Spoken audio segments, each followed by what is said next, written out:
Welcome guys, and today I'm going to show you how I can play Arc Riders with friends. So just click right here on the plus icon and you'll see that you can invite and add a friend.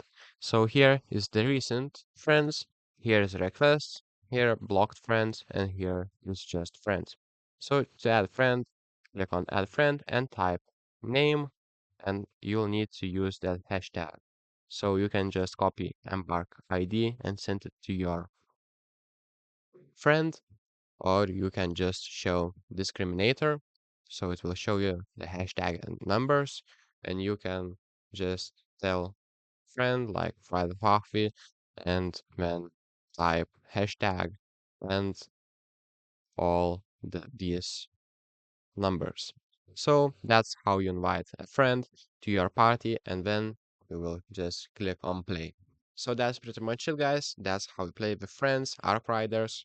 If this video was helpful, please make sure to subscribe to Guide to Everything, comment down below for the algorithm, and see you in the next one.